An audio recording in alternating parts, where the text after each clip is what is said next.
Welcome to Pensari Basketball Live. This might be the best thing that's happened to me this month, and it didn't even happen to me.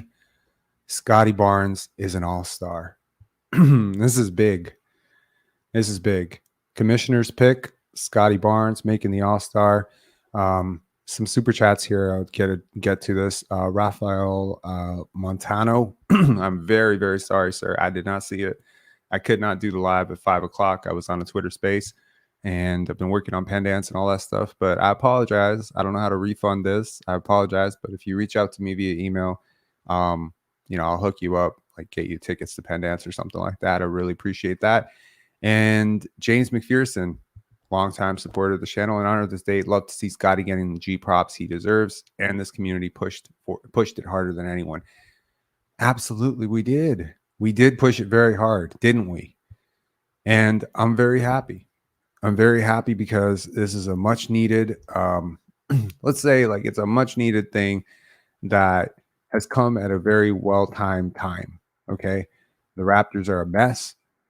I found out in the most beautiful way, and I'm not going to share how I found out, but it was a meaningful moment for me to find out that way. And I'm very proud of him. He worked very hard for this. I'm going to share a couple of things about this. Number one, it does not change this season. The season is what it is. It's bad, right? The season is bad. Let's check out some of the posts. This was the moment. I hope you guys are gonna be able to hear this. Scottie Barnes is gonna be the All-Star. Can you hear that?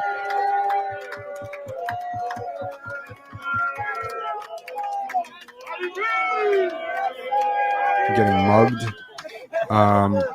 getting slapped in the head 3 times by Dennis Schroeder, apparently. A lot of support pouring out, from the various players on his team: Bruce Brown, RJ Barrett, Dennis Schroeder, and of course Grady Dick, man of the hour after the game he had.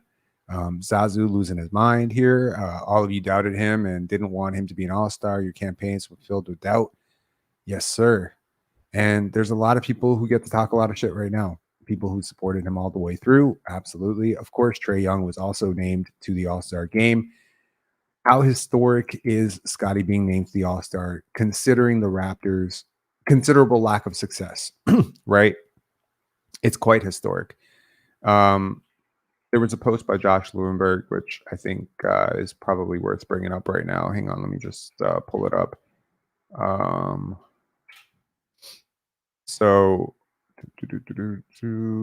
Okay, so teams with a 34% or worse winning percentage through the first 50 games to produce an all-star over the last 10 seasons. Carmelo Anthony, 2015. Kobe Bryant, 2015. Kobe Bryant, 2016. Trae Young, 2020. Nikola Vucevic, 2021. That was largely positional based. And Scottie Barnes, 2024. It is a small list of players. I'll tell you what else is a really small list of players. Players to be named to an all-star team by the age of 22. It's a pretty small list. Okay? Why am I scrolling through this, guys? Get out of here. It's impressive. But here's what I appreciate about it probably the most. He didn't campaign for this. He didn't make this season about this. Hey, thanks a lot for the super chat, man. This feels like I'm not deluded enough to make this about myself. I'm really not. I'm a guy on the internet who supports Scottie Barnes. I'm a fan of his. Obviously, I love basketball, and I love the Toronto Raptors, and I love that this guy's on my team. I love the way he plays basketball. I love his process to basketball. I don't consider this at all my success. People are messaging me saying congrats. I'm like, congrats for what?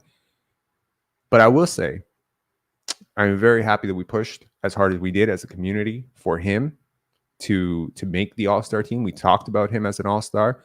We talked about him as a future all-star last year. We talked about voting. Kudos to you, to this community. Those of you who voted with multiple IDs, voted smart, strategic voting, which was very important. As I outlined, strategic voting was that you vote for only Scottie. You don't vote for Jason Tatum and Joel Embiid because we needed him to get up that list. You don't want to finish All-Star voting and he's 20th because that makes it hard. At the end of the day, this was going to be a coach's vote or a commissioner vote. I certainly did not think that you were going to push him into the top 3. The reason for voting was always to get him into the conversation, to get him finishing top 10, and for people to see that name associated with all-star voting and say, let me look into this. That was the point of voting. Did not think he was going to beat Joel Embiid and, guys like Giannis and Tatum. These guys are huge. They're every casual fan who votes for Shea as their player or Trae Young as their player is also going to vote for those guys to fill those other slots. It's an uphill battle that Scottie is not going to beat unless he happened to be from China or India. However, to get him into that conversation was important. And thank you to this community for voting as much as you did. I'll tell you who I don't say thank you to, and this is going to be my 2-minute petty route. Let me get it off my chest. I do not say thank you to the media, to the Toronto Raptors media who cover this team on a day-to-day basis. I don't accept your half-assed, completely, uninspired pushes for him to be all-star. I don't appreciate all these tweets about, is he really an all-star? Is it too soon? No, because this energy was not there for Pascal when he was making it. This energy was not there for Fred. And, you can talk about team record all you want, but I've mentioned it before and I'll mention it again. It happens all the time where a player is on a team that's below 500. Now, this far below 500, even I was not expecting. Once the All-Star votes came in and he didn't make it, I moved on. The voting was done. There's nothing more that can be done. I do not have Adam Silver's number. I don't know the coaches who are voting on this. There's nothing more I can do. There's nothing I'm going to get by pounding the chest. So I moved on. But I'm very happy he made it. The other people that I'm not going to say thank you to is the Raptors social media. Just a completely uninspired push for him to be all-star. Scottie campaigned harder for Leaf all-stars and for Christine St. Clair than these guys campaigned for him. And while he will never say it, and he has never said it, I'm sure the people around him might have been a little bit disappointed that there wasn't more push and more support for a player who clearly deserved it. Now, I obviously look like an idiot saying he deserves to be an all-star because his numbers have tailed off a little bit the last month. Box plus minus is going down. Value replacement is going down. Team success is going down. But Scottie was a really, really big part of what was going right for the Raptors earlier this season. He was by far their best player when they were nearly 500 after 20 games. That should count for something. What makes Scottie's all-star selection so rare and so incredible in the ways that it is that primarily, not only is he on a really bad team, it's not only the terribleness of the Toronto Raptors right now, it's also the recency bias of how poorly he's played over the last month. He has not played super well the last month. There's been, single-digit games. There's been like a dip in rebounding. There's been a dip in attention to defense. There's a dip in shooting. Like, it's all over. Every element of his game has fallen. So to still make it is big. What are the implications of making an all-star team? What does it matter making an all-star? What does it do? Does it give you a championship? No. It hopefully changes the way, I know it won't, but I hope it changes a little bit of how the media covers him here. I don't have an issue necessarily anymore with how the media covers him across the pond and in the United States. Often when I listen to other teams' broadcast, they will usually go into a 2 to 3 minute tangent about how good this player is. Conversations I do not hear from our own broadcast team. Cool. No problem. We all have our favorites, and that's okay. I don't know what Scottie did to these guys, but that's cool. What I hope it does is two things that are tangible that I believe will happen. One, I hope it changes how others who directly matter to his on-court performance see him. Namely, opponents, opposing coaches, his teammates, referees, right? That's an all-star out there. This is a thing that really matters when it comes to, the league in general, right? how you are seen, that all-star tag on your resume, it changes the quality of player you are. What is the dividing line between a DeLon Wright and a Fred VanVleet? Honestly, for the first 3-4 years of their career, they were neck and neck as players. The dividing line is opportunity, team success, and that all-star stamp. If Fred VanVleet does not make all-star that year, and granted, his performance fell off a cliff right after he made that all-star team. The 54 points was pretty much the high point of that career, high point of that season for him. Been a lot of players where their seasons overall were forgettable, but the all-star is a mid-season award, which it really encapsulates that you were in this. It's like a timestamp that for 40 to 40, 50 games to start the season, you were one of the 25 to 30 best players in the league. That's a big thing for referees to acknowledge that this is an all-star. When you're reffing him and he gets hit by Jonas Valanciunas, that's an all-star that you're not giving the call to. Even if the shift is 5%, it matters to me that 5% be in his benefit. The most important shift, I believe, and the most important consequence of being an all-star is how Scottie Barnes sees himself from this day forward till forever. It is a really hard thing when you're the featured guy on a bad team. A lot of doubt creeps into your mind about, is it me? Am I doing something wrong? Am I not doing enough? Is my development taking precedence over the thing that I value above all things other than myself, which is winning and team success and my teammates? Scottie Barnes has shown you over and over when he was winning Rookie of the Year that he does not campaign for these awards. Didn't talk about winning Rookie of the Year unless he was directly asked about it, and he kept his answer short and sweet. We'll see when it happens. We'll see if it happens. Never made any petitions for it. Never went on talk shows and interview shows and media circuits about why he deserves to win it. I remember those quotes from a lot of rookies that year who were in the running, guys like Cade. Okay, I remember that. They did make a case for themselves why they deserve it. Of course they deserve it. Scottie didn't do that. He has bigger goals. One all-star selection is not Scottie Barnes' career goals. He is not Theo Ratliff and Brad Miller and Jamal McGlure. Okay? No matter how much his detractors want him to be that guy, he's not that guy. Scottie's trajectory, making all-stars, was never a matter of if, but rather when with Scottie Barnes. It always has been. The matter of making all-NBA, he's been there for years now. In his mind, he's already done it. All-NBA, that's for sure. The real challenge in his mind, I believe, is championships, MVPs. I'll take you back to one of the first quotes I remember from Scottie Barnes. He was 16 years old. He was doing an interview with Overtime Elite. And they talked about making the USA basketball team, U16, and what that was like for him. And he said, it's nothing. I got bigger plans.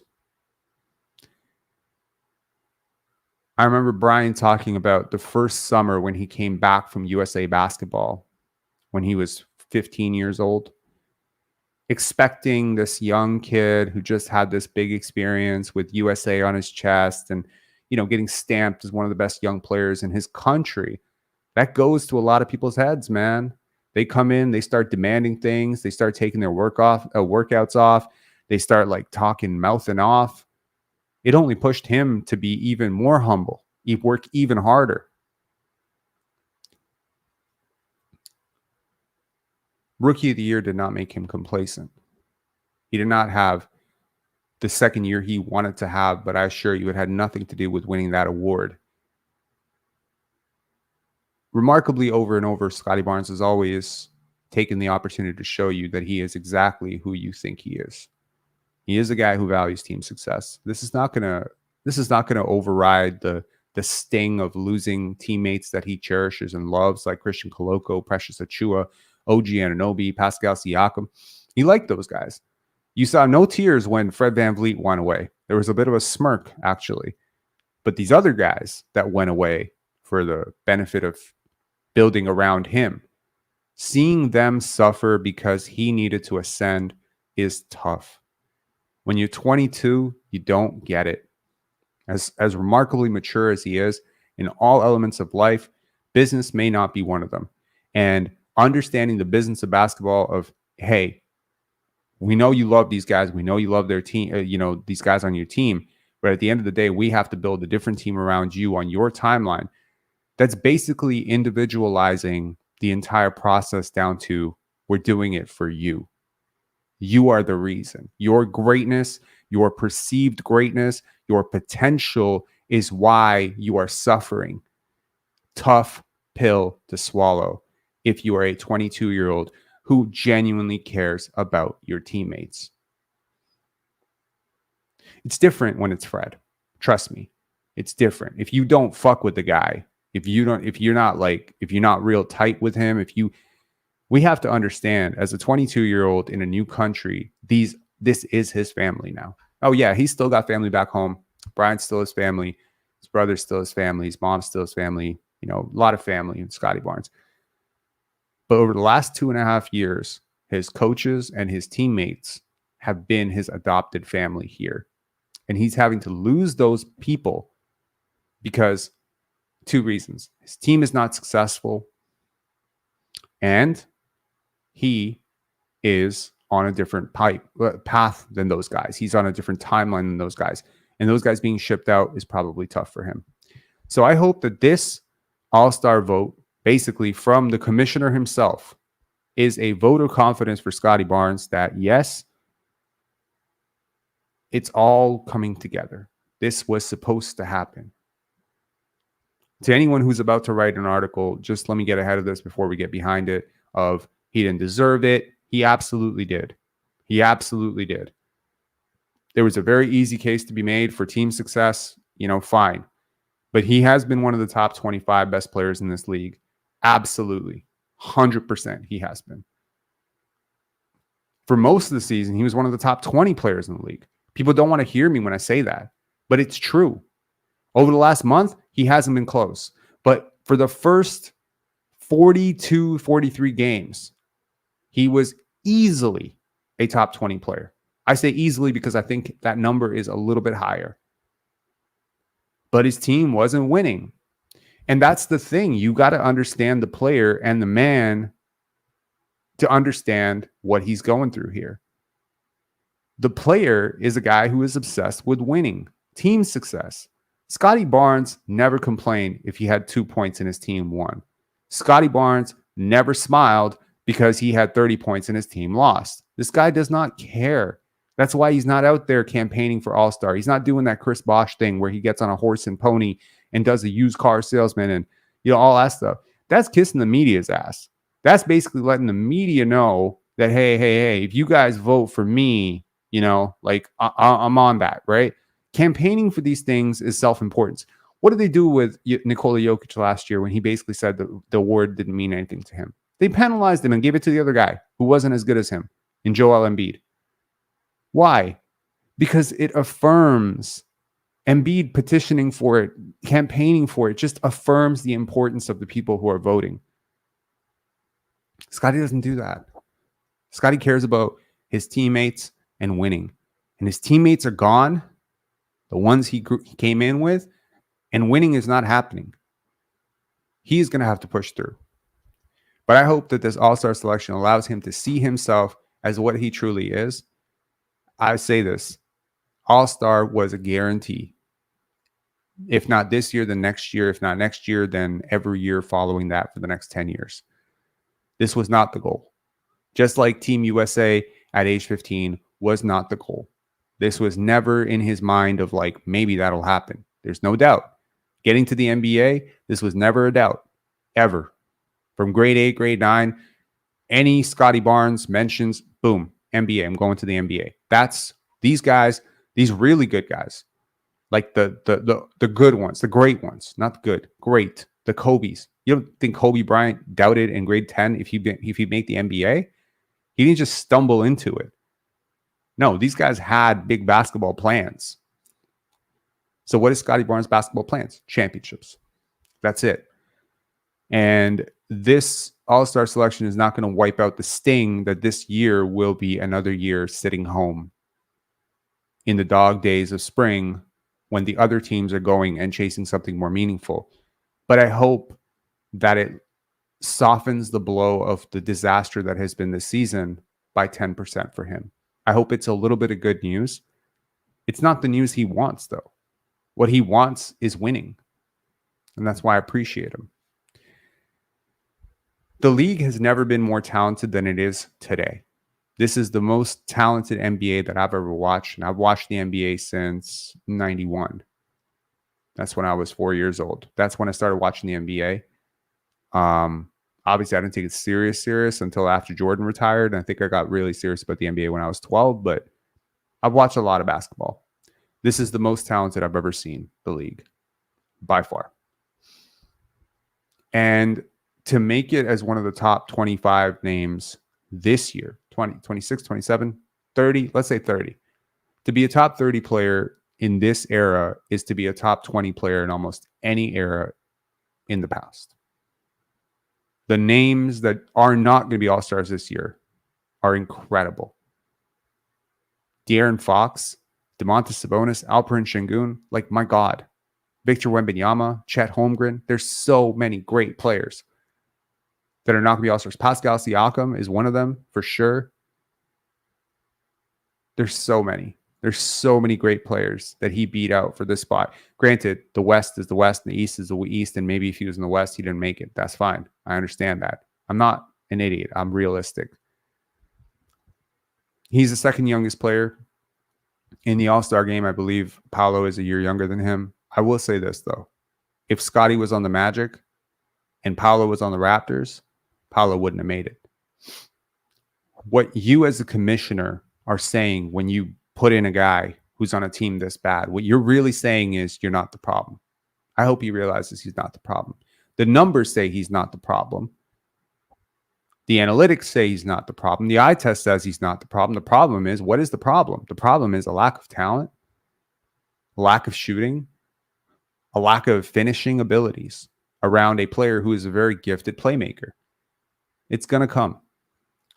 There's a lot of talk last night about when's it going to happen? Are the Raptors going to be bad for 2-3 years? I don't think so. I don't. I think this guy is ready now.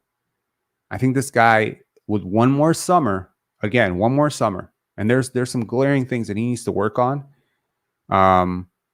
Free throw attempt rate going up. I'm seeing it. And I know, this is something they're working on, getting him to the line more. Something that Darko's been talking to him about. I'm sure Brian's talked to him about it too. Get to the line more. Up your attempts. Can we get to the line 6 to 8 times a game? You're going to have to take some contact. Maybe you don't want to take the contact in a losing season, but you got to get into the habit of getting to the line 8 times. He's also making those free throws now. He's in the high 70s again. Close to 80% now over the last little stretch. That's been great. Look at the confidence. Scottie Barnes, 0-level scorer, suddenly can hit threes and hit free throws. Great. You need counters. You need to lessen his defensive load. I think the fatigue argument is real. Maybe he needs to take one more summer to take his conditioning to an even next level. Because if you are going to be the guy guarding Steph Curry and Jason Tatum on one end, and the guy taking a bruising and a beating, guarding Mitchell Robinson and Jonas Valanciunas when your big inevitably has to go off the court, and you got to be the guy who's chasing guys around screens, and you got to be the guy who's dealing with the doubles, and you got to be the guy that gets to the line and gets fouled, my man, you're going to have your conditioning at Rip Hamilton levels. It's one thing to be like sufficiently conditioned. It's another thing to be a guy who doesn't fade despite having probably the hardest role in the NBA. Can you think of another player? Here's a question for you. Can you think of another player in the NBA who plays as many minutes as Scottie, who has not missed a game this season, who has a 25% usage, who has drawn on average the hardest matchup on the other team every single night? Can you think of a guy? I can't. I'm sorry. I can't. No. Like Michael Jordans are rare in this day and age, right? Kawhi Leonard's, like these guys are rare. Okay. And they miss games. Like not Jordan, but Kawhi misses games, right? He's been healthier this year. But there's no rest for Scottie. He played 48 minutes and then he was expected to come out last night. And thankfully, he got less minutes last night because it was a blowout. But if last night's game was close and it went to overtime again, that would have been 48 minutes and then probably like 43 minutes the next night. He's also a guy who continues to work through the season. He's not a guy who just coasts through the season and everything's rest and recovery. You got to understand that there is a process of Scottie, like as a player, that they need him to get to a certain skill level in order to get to the point where he can rest. Let me try to explain what I mean. The sooner you get to whatever peak value you have as a player, the sooner that you can get to like sorry,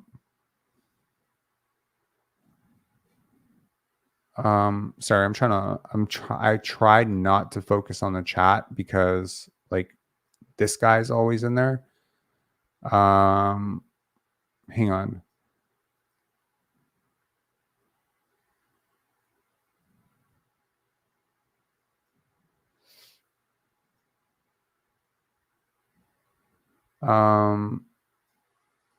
I don't know about that, Rob. Thanks. I think there's just much higher emphasis on offense, and defense is virtually taking a backseat.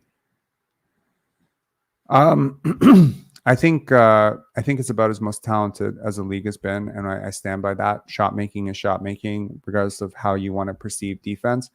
You want to say defenders are less capable of doing their job, less capable of being physical. I would say the athletes are bigger and stronger, and so you have to edge it back in favor of the offense, right? You might say bigs are not able to camp out in the paint as much. I would say there aren't as many bigs to begin with, but doesn't that complicate your defense and your defensive assignments and defensive roles when there are bigs who can literally shoot from like 30 feet, like Karl-Anthony Towns? I'm sorry. I see the skill level in the 90s and I see the skill level in the early 2000s, and I think it's on a completely different stratosphere, to the point where I think if I could plant Karl-Anthony Towns, there are legitimately years where I could put a Karl-Anthony Towns and he would be an MVP candidate. He's not an MVP candidate in this NBA. But there are versions of the league in which guys like Anthony Davis or Karl-Anthony Towns would probably win MVP. I'm not saying it's because the league was watered down that there weren't great players. There were tons of great players back then. I have no idea, but yeah. Anyway, to carry forward and to kind of close my thought here, I think this is a really big moment for Scottie. It was an expected one. I don't think it completely takes away the sting of the season that's been, or losing all his favorite teammates and all that stuff. But the point that I was making earlier about the building blocks of what he needs to do and how he needs to get there, I say it like this. Right now, you have these valuable years in which the mind has not fully developed, right? It's important. Like from a neuroscience perspective, his brain is still growing. Like any teenager, early 20s guy, like his brain is still growing. There's a possibility his body is still growing. Guys are rarely, if ever, as athletic at 21 as they are at 24. It does happen occasionally when you train a lot when you're younger that you do peak athletically younger. But like, I think in Scottie's case, there is a good chance he'd be more athletic at 24. He would definitely be a lot smarter at 24. He will definitely be a lot more skilled at 24. The point is to get there sooner than later. It's very important. Your body is on a clock. You can stretch it, you can extend it, you can dilate it a little bit, but you're not going to be able to stop it. Age is coming for all of us. Father time comes for all of us. So learning the game, developing the skills at age 29 is not going to benefit you the way that learning them at 21 or 22 is. And that's just fact. So getting to this level, it is a bit of a race, to get really good early is a race. And then when you do hit your prime at 25, 24, 26, that age, now you can put the brakes on all the development work and you can start to hone things. You can add a counter. You can get a little bit better with your footwork. You can still increase your conditioning. You can get a little bit better from the corner. But in terms of the ease of implementing completely new muscle patterns, it's much harder to do at 25, 26 than it is at 21, 22. These years don't come back.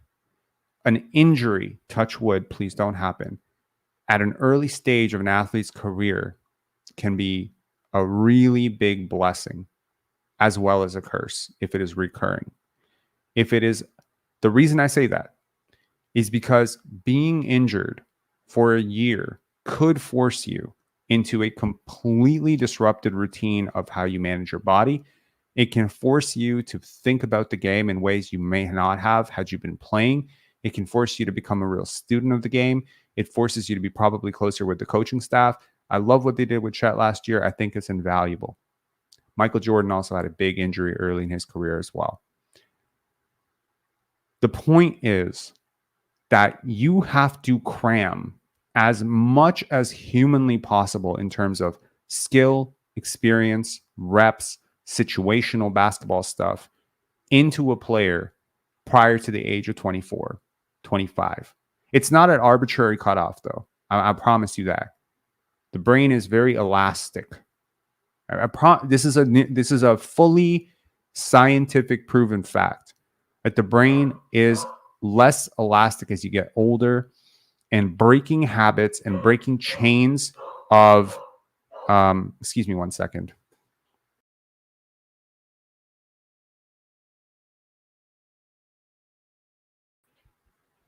Yes.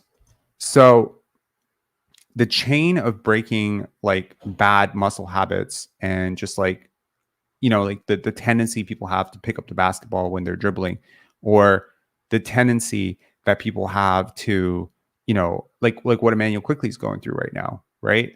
Like he has a tendency, like he's done this thing a million times where probably since he was younger, he's gotten into a habit of shooting it at a certain rhythm.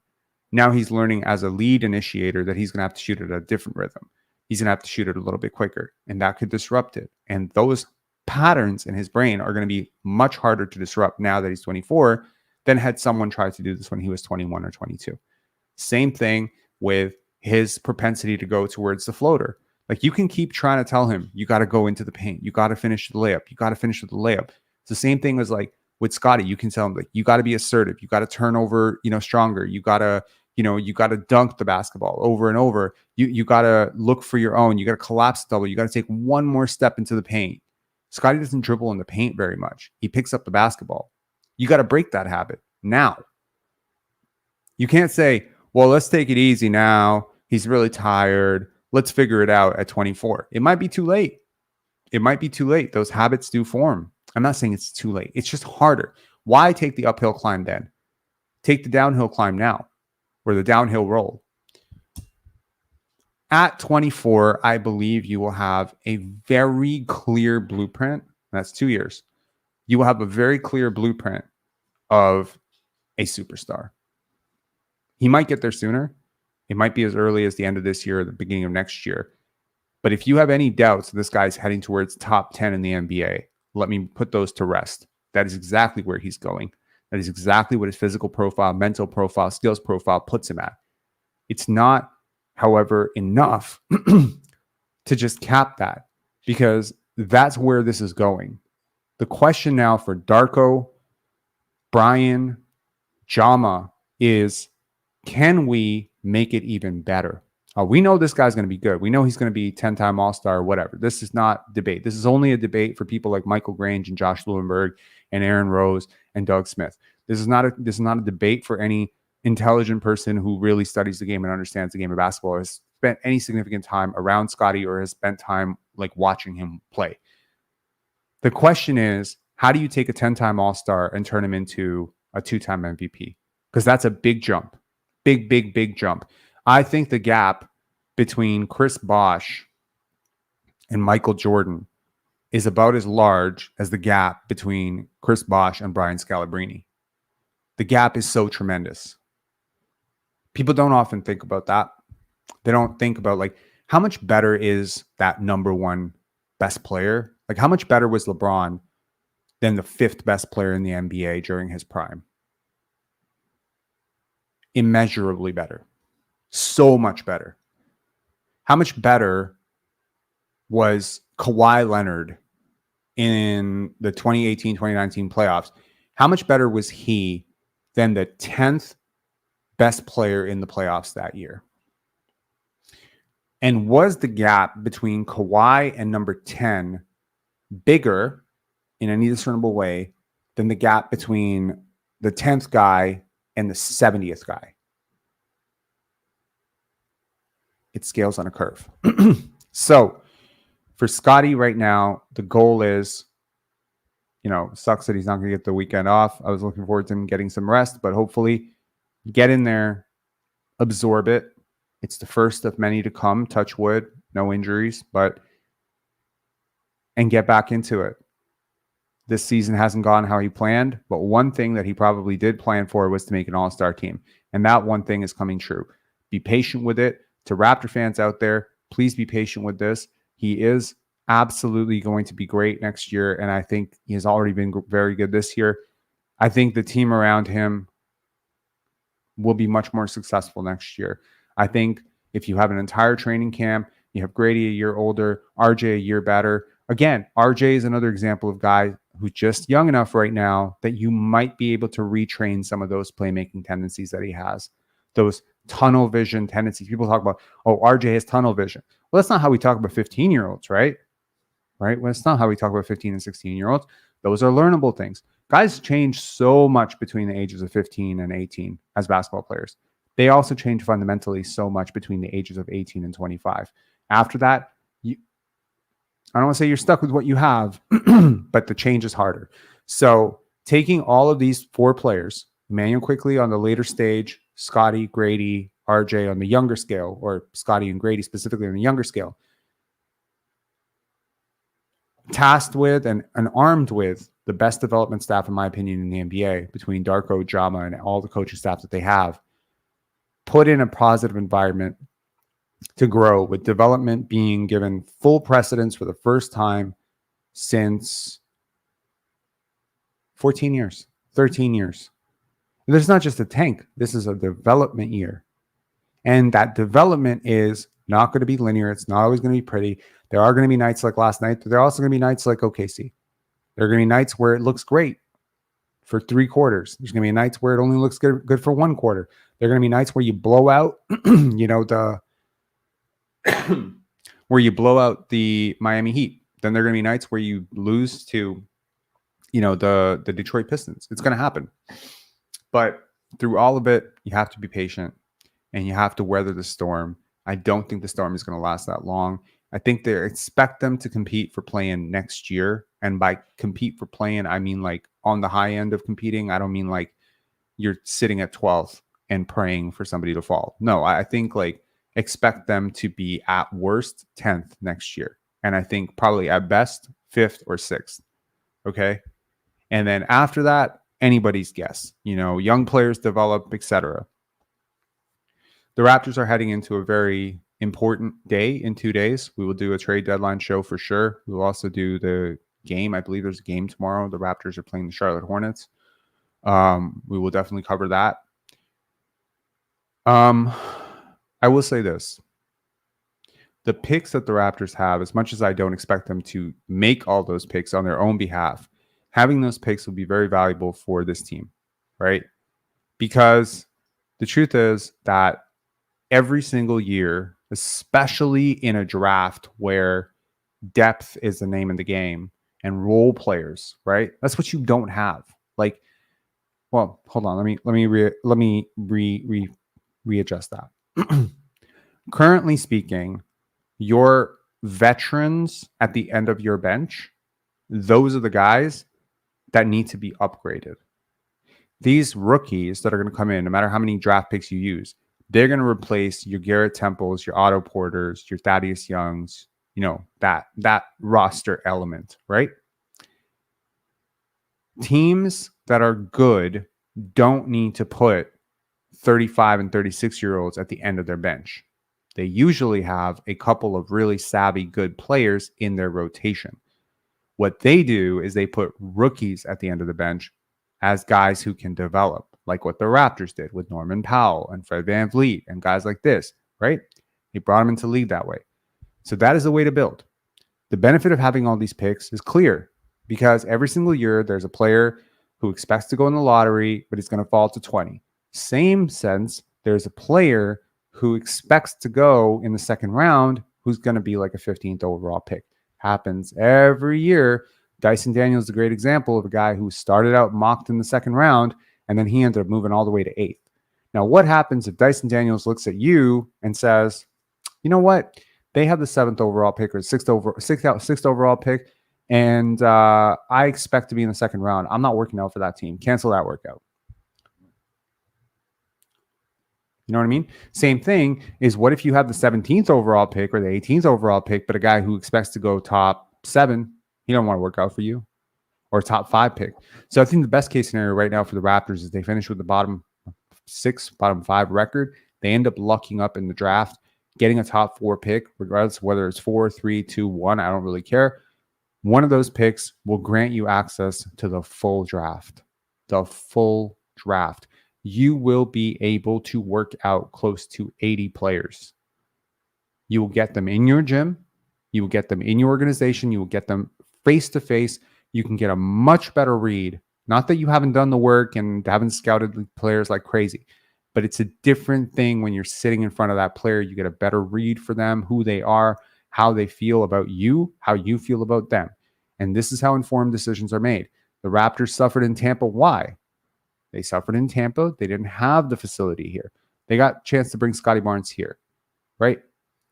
They didn't bring Scottie Barnes, to Tampa, right? That's important. It's important to be able to do these things, here. And when Scottie came, he came to Toronto. When Malachi came, he didn't really see Toronto. He hadn't seen Toronto, hadn't stepped foot there. Having your facility, having your team know this early in the season right now, this is not look, we're 3 games above 500 and then, the season's falling apart. No, the coaching staff, the development staff, the scouting staff, everybody knows that you have a bunch of young players potentially coming in. And the best part is, if at that point you decide that you've taken a good enough look at these players, you don't like what you see, the player that you want isn't on the board, at the very least, you're making a very informed decision at that point about whether or not you want to trade that pick. I don't expect the Raptors to pick 4 players in this draft. I expect them to potentially package these picks into something. I've been on record a few times about what I want that something to be. I want that something to be Onyeka Okongwu, Dyson Daniels, Herb Jones, someone of that ilk. I specifically say those players because those players are future starters. The team building concept of the Raptors is that you have a top 50 player in Scottie Barnes, and his next best teammate needs to be another top 50 player. It has to be so. Joel Embiid's best teammate is a top 50 player. Jason Tatum's next best teammate is a top 50 player. Jokic's second best teammate is a top 50 player. Kawhi's second best teammate is a top 50 player. Steph's second best teammate is not. That's the difference. You need 2. In a league this talented, you need 2. And when you had 2, Scottie and Pascal, and you had a third, who was kind of closer to the 60 range, an OG, you were able to make up for the fact that none of them individually were top 10 guys, and you were able to be 500-ish. But when OG started to dial out, and when Scott, when Pascal wasn't shooting well, and again, by the way, they were 9-11 with Pascal shooting like the worst he's ever shot. Imagine if he had shot well. We might be one shooting luck variance week away from the Raptors choosing to double down on this core and extend everybody. What if they were 15-5 after the 20-game mark? You think Masai Ujiri and Bobby Webster are tanking then? It might be too late to tank. At 9-11, they didn't decide to tank. They didn't decide to tank until they got like 5-6 games under 500. And that was the mark that I said, be wary of that, because that's when they initially traded Rudy Gay to spark We the North. This is a front office that gives their team a chance. And frankly, if this team had come out, and I think they knew it. I think OG knew it. Scottie knew it. Pascal knew it. That if they are successful, they can't tear them apart. And maybe that's what you saw early in the season from Scottie. Just crazy defensive effort, crazy offensive effort, crazy, just effort in general. It's just a general buy-in to what they were doing, because it was clear to him probably that, hey, if we're successful, OG stays. But then you're not successful. Dennis Schroeder does some weird stuff. Your bench doesn't work. Guys get injured. You lose some close games at the buzzer, and this is a season you have. Patience. This team is not as bad as their record suggests. They are considerably better than teams like Charlotte and Detroit and San Antonio and whoever else. They're not as far away as people think. I think Scottie is very much, I don't know if I agree with Brian that he's at 15%, but he's close. He's close to 15 to 20% done right now.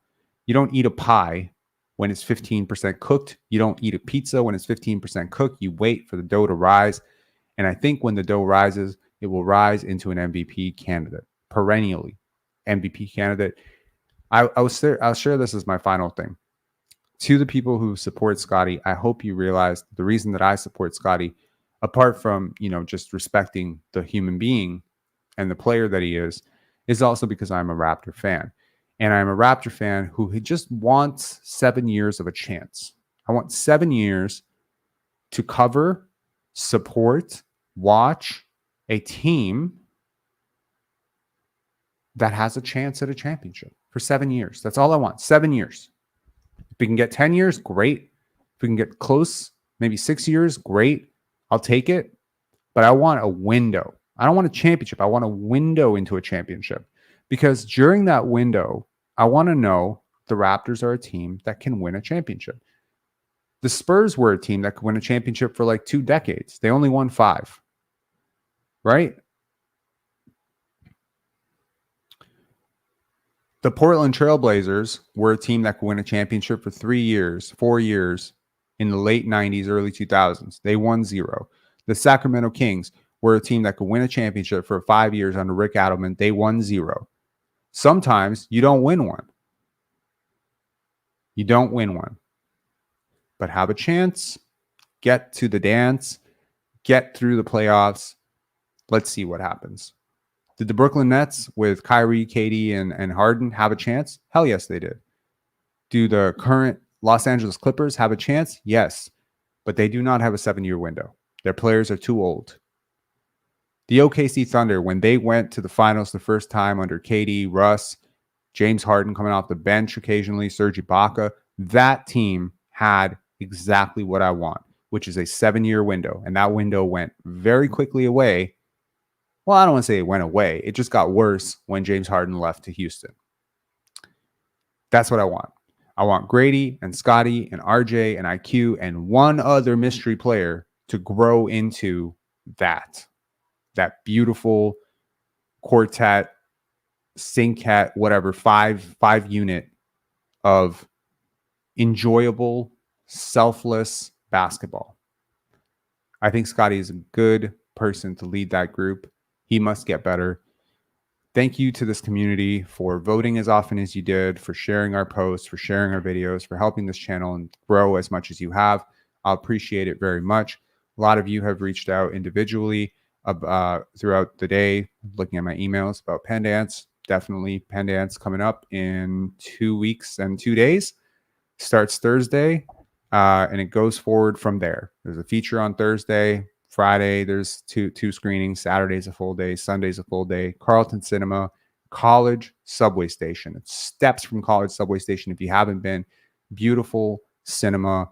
It's like devoted to indie films. It supported indie films when a lot of people didn't. Definitely come check it out. come meet me, say hi, tell me you support Pensari basketball, or tell me you hate my takes. I don't really care.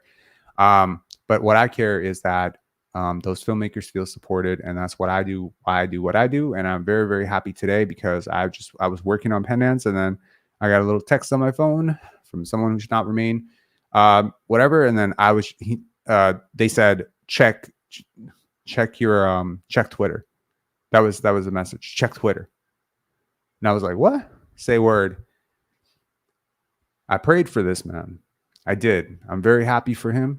Congratulations, Scottie. Congratulations, Brian. Congratulations, everybody in his life, his family, to his friends, to everyone who supported him, to Leonard Hamilton, to his AAU coaches, high school coaches. It's a big day for everyone who helped this young man get to where he is. I got news for you, though. He's not even close to where he's going. Make sure to hit subscribe, like, all that good stuff. Thank you again to these very generous super chats here. FLP Plore, appreciate it. James, as always, and Rafael Montano, reach out to me. I apologize. Couldn't make it at 5, man. Appreciate it. All right. Cheers, guys. And watch Moonlight. Moonlight is not at Pendance.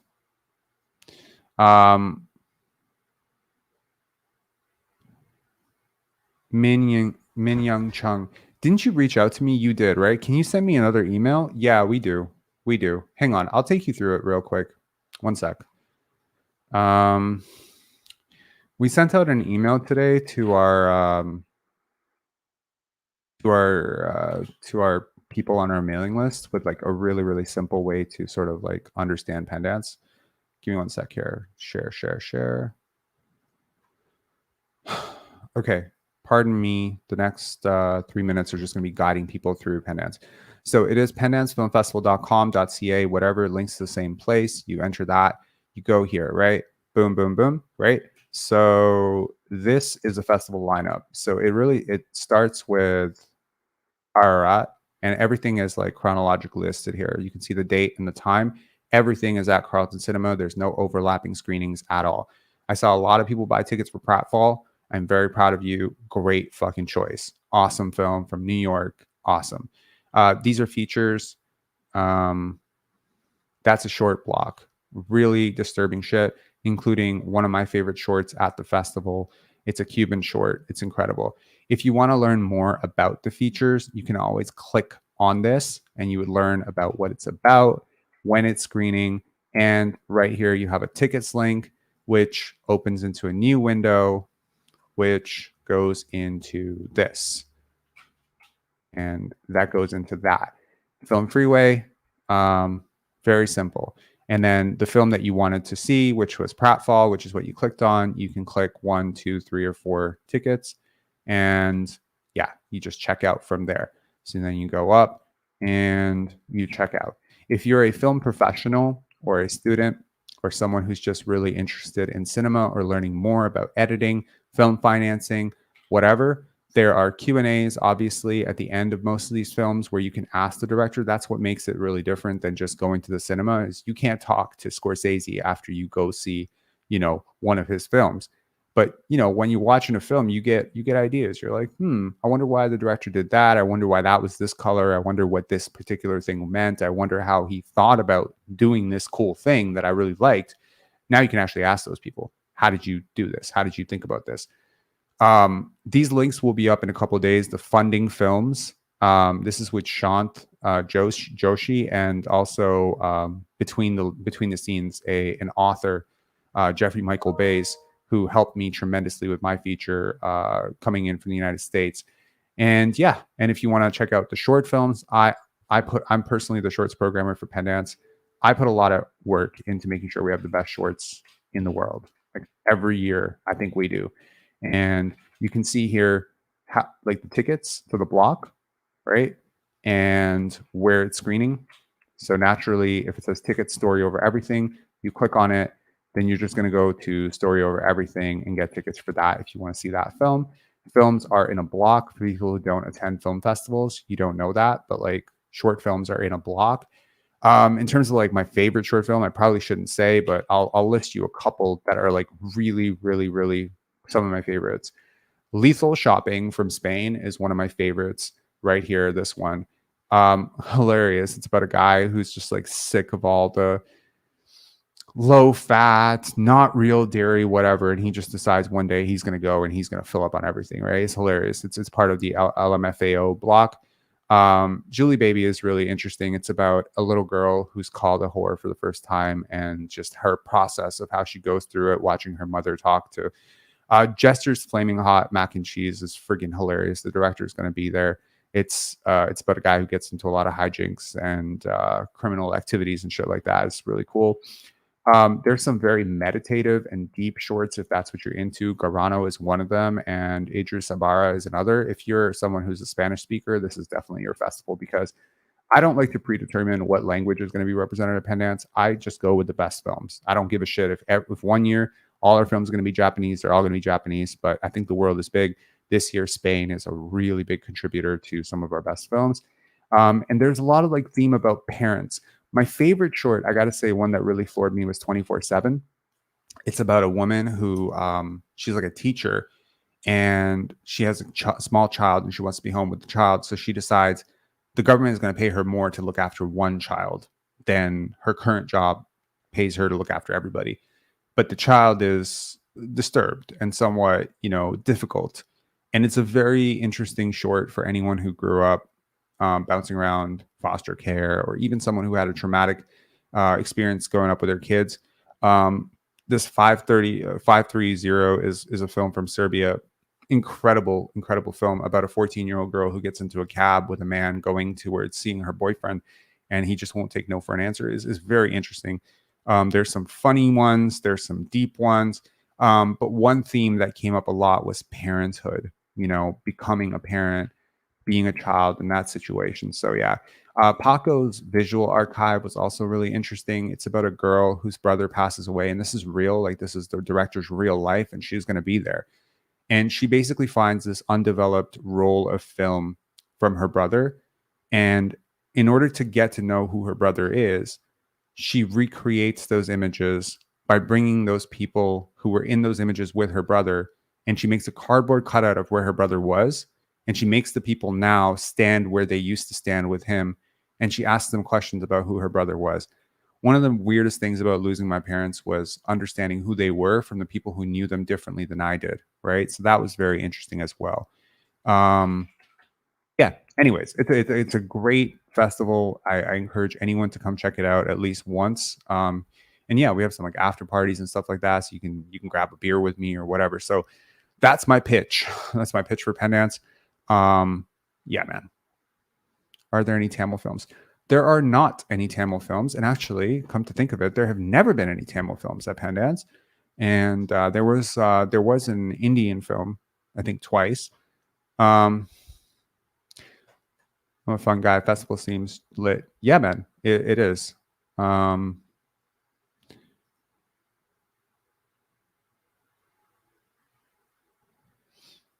Mato saying you should upload separately for people to learn about the film fest. Yeah, man, that was interesting.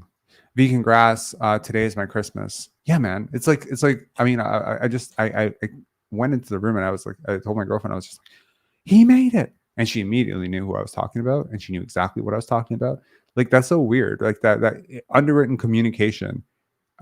She actually asked me like 4 days ago. She's like, Scottie didn't make the All-Star team. Are you concerned? And I was so busy with Penance. I was just like, no, not really.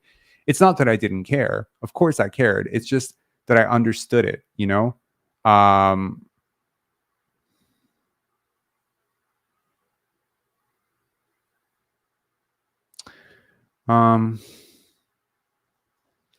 love movies or shorts that can have a lasting aspect on one's life. Yeah, I do too. There's a lot of films like that have just changed my consciousness. And look, like, why do people pay thousands of dollars to go see Tony Robbins? I mean, not that I'm advocating to pay thousands of dollars to go see Tony Robbins. It's because the best way to change your life, this is the best pitch I can make for you watching, movies in cinema. The best way to change your life is through three things. I don't know if you're happy or upset with your life, or happy with or you're perfectly satisfied with your life. the best thing that you can do for your life, I believe, 3 things that can change you. I talked earlier about Scottie not having an easier time changing after 25 than he does now. It's because as we do things over and over, the pathways through which we do them, the cause and effect, the chain links, these things all become wider and wider as we grow older, right? Try to tell somebody who's I don't know, been waking up at 6 a.m. for 35 years not to wake up at 6 a.m. It's hard. So how do we change? 3 things that can happen to change. 1, endless repetition. Literally over and over and over and over and over and over and over repetition. So same jump shot, same hand, same release, same follow through, same intensity, thousands of times a day, you will change. Promise you. If you repeat something enough times, it will become permanent. Okay? What do they say? Practice doesn't make perfect, it makes permanent. Yeah, that's exactly it. If you have a short fuse and you are someone who just goes into these tangents of anger and fits, I've certainly done it, you have to disrupt that pattern. Breathe first, but you haven't breathed first. You know, don't have discussions when you're underslept. Don't have controversial or like heated discussions when you're underslept and not fed. But how do you break a pattern because you've been doing that your whole life? You have to disrupt it. So repetition over time. The second way to do it is trauma. I quit my job in hedge funds after I got this scar on my head. I don't know if y'all can see this, but I had a vase fall on my head, which fucked my life because I thought I was going to die that day. 100%. I was like, this is how I die. I got 39 stitches across my head. That changed my mindset on who I was dating at the time. No offense to her, lovely girl, but changed my mindset on that. Changed my mindset on what I was doing. Changed my mindset on how much time I had in this world. Changed my mind on how seriously I wanted to pursue the film stuff massively. Me getting a tumor changed my mindset on this. Like this thing that I'm doing that I always dreamed when I was younger that I wish I could do this, but I'm not well spoken. All the anxiety of not good looking enough, not well spoken enough, don't make, who would even listen to me? All that stuff went out the door the minute I got a tumor. I was like, boom, that's trauma. Trauma will change your life. A friend of mine punched me in the face once when I was 22 when I was yapping off too much. That probably changed my process too because I wasn't expecting that and it was traumatic, right? Parents beat you when you're younger, that's traumatic. Your parents get divorced, traumatic. Changes your life, right? Anything that you found normal. Why does it do that though? Trauma is like a forest fire, right? A literal fire will also change your life. If your house burns down tomorrow, I promise you, your life will never be the same. If your wife or child develops leukemia, your life will never be the same, ever, okay? So I've listed out 2 vegan grass. If you're not well-spoken, what the hell does that make someone like me? It makes you lacking practice. I don't believe that I'm overly well-spoken. I don't think I've hit 15% of how good I want to be at doing this. I think there's still a lot of ums. There's a lot of pauses. There's a lot of times when I lose train of thought. I think I could be a lot more entertaining and interesting to listen to. That being said, it's certainly not going to happen by wishful thinking. What's going to happen is through process. It's going to come when I develop habits that are consistent, whereby it means, hey, like, don't be underslept when you do this. You have to take this shit seriously, right? And I haven't. Let's just be real. I haven't. There are times that I do these lives when I've had like 2 hours of sleep, 3 hours of sleep. That's when I said after Penance, I'm going to get better at this. That's exactly what I mean. I'm going to get a lot more disciplined about this. I want to start taking this like professionally serious. That being said, I was much, much, much worse. Like if you want to see how bad I was, actually, I can show you how bad I was. Hold on. I don't know if I necessarily want to show you how bad I was, but hang on. I'll give you an intro into how bad I was. Actually, if you want an intro how bad I was, go check out Penance YouTube and look at all the director's labs and shit that I did with people and all the interviews we did through COVID when we had to go virtual. I didn't have a mic. I mean, I definitely had a mic. I don't know why I decided not to use it. I just decided to speak into my laptop mic. boomy voice, not a lot of presence. I wasn't very animated. There wasn't a lot of coherence in my thoughts. Anyways, I digress. Point being, those two ways are the hard ways to change something about yourself. Trauma sucks. Repetition over thousands and thousands and thousands of hours, or hundreds and hundreds and hundreds of hours, is difficult. These are difficult. The easiest way to change your life is hypnosis. I'm not preaching astrology. Relax. Hypnosis is real. The conscious and subconscious mind are not equally accessible to you and I. So when I want to read a book about why conflict resolution, my conflict resolution ideas are not bad, or let's say I eat like crap my whole life. Like let's say I eat junk food and chips and soda and all that crap, right? But you know, my parents, my wife, or whoever is getting on me about eating healthier. Okay. So, okay. Sorry. I have to make a long awaited decision. Jacinto, you're officially now banned. Nothing individually that you did, no one particular comment, no offense. If you end up listening to this later, it's just the persistent annoyance that I have. Like, I literally don't want to look at the comments when you're commenting because I don't know what you're going to say. And it's just a personal thing. I think you're just not someone I want to hear from. Moving on. When we talk about hypnosis, it is the numbing of the barrier between the conscious and subconscious mind so as to allow a conscious process to seep through the unconscious or subconscious. Like, do you know what I mean? Like, you can articulate why you should eat well and still not eat well on a day-to-day basis. You can articulate why you shouldn't procrastinate, or why you shouldn't leave deadlines for the last minute, or why you should be more organized, or why you should be minimalist. You can know all the reasons to do it and you won't do it. You can know that you should make more money, but you have no idea how to make more money. But do you not know how to make more money? Really? You haven't seen people make more money? Of course you know how to make more money. You know how to make more money. You know how to be a better partner. You know how to be a better friend. You know how to be more successful. You know it because you see people do it all the time. Why can't you do it? You can't do it because there are subconscious barriers holding you back. Conscious, subconscious barriers in terms of your identity, how you identify yourself. What cinema can do is the closest thing to real hypnosis in the real world. Is a great film, can fucking knock you out.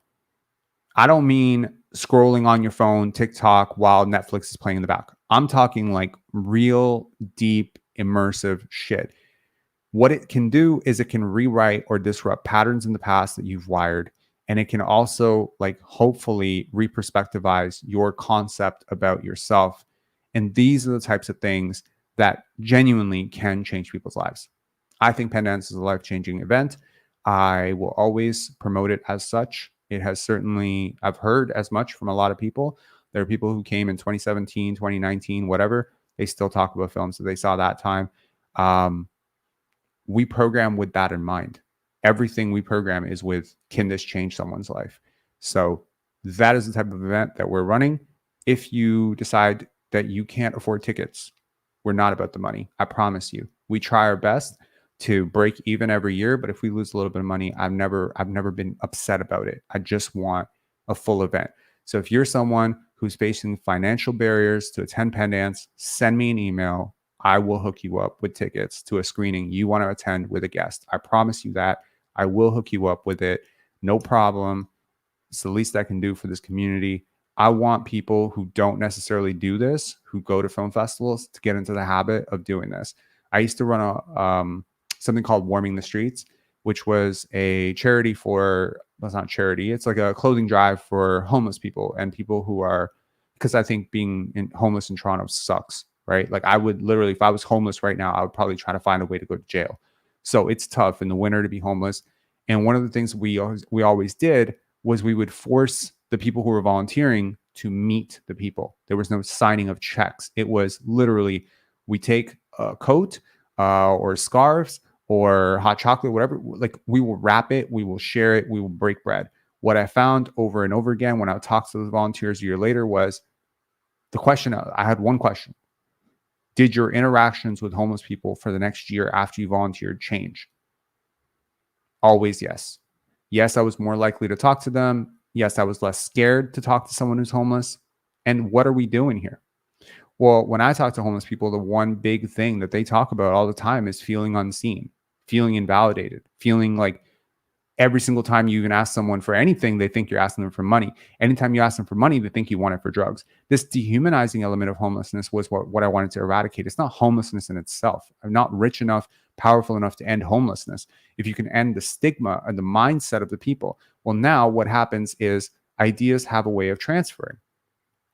If you can get 20, 40, 60, 80 people every single year to volunteer for a charity drive and show them that homeless people are just people. They're people. They're good people. They have stories. They have heartbreaking stories. Some of them have, some of them worked on Bay Street, and they're homeless now. Some of them are homeless by choice and they have money in the bank account. They just want to be homeless. They don't want to be, and kind of understanding the human side of it. Well, now those people have better ideas that they can teach their children. You're changing the world.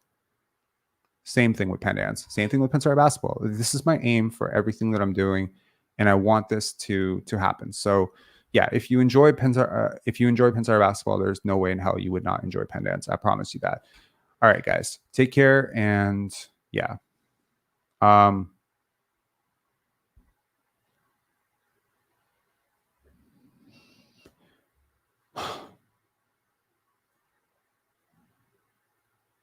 Who compared Scottie Hive to JV Hive?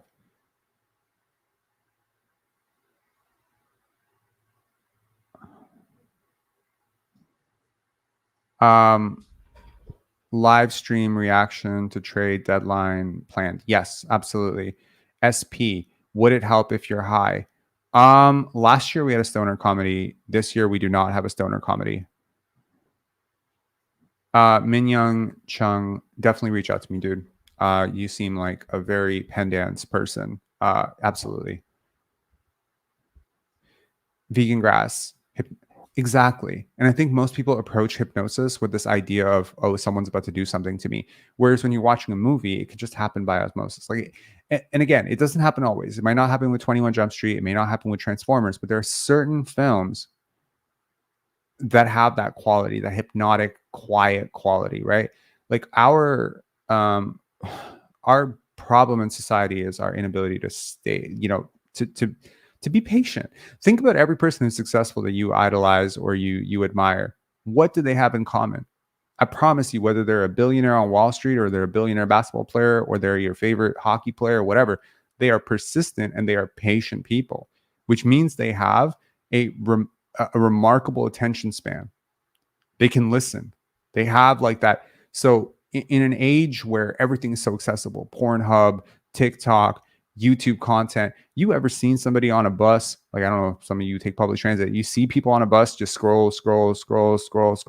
Literally, your brain is like looking for anything. And there's a quote by Viktor Frankl, which is basically that in a quest for meaning, I'm paraphrasing the quote here. In the absence of meaning, people will find entertainment. So that's the thing. We got to find meaning. And you got to align yourself with conversations that will help you find meaning. I hope these conversations that we have on this channel are somewhat relevant to that. Sometimes they do get into some good places, sometimes not. But yeah, anyways. All right, I've talked enough. Congratulations, Scottie Barnes. I'm super proud of this dude and everything he did to get from point A to point B. But don't forget, this is just point B. It's not point C, D, E. That's coming. And it's going to be beautiful. And again, every time I say that, as if it's a guarantee, I realize that God is good, but also to be humble and to realize that it can all go away in a second. So I'm praying, of course, for Scottie's continued success. I do not assume that any of this is guaranteed, but I know that in his mind that he has bigger goals, championships in Toronto, hanging a banner at Scotiabank. That's what he wants, I think. And I think he'll get it. All right. Take care, guys. And again, thank you so much. Thank you.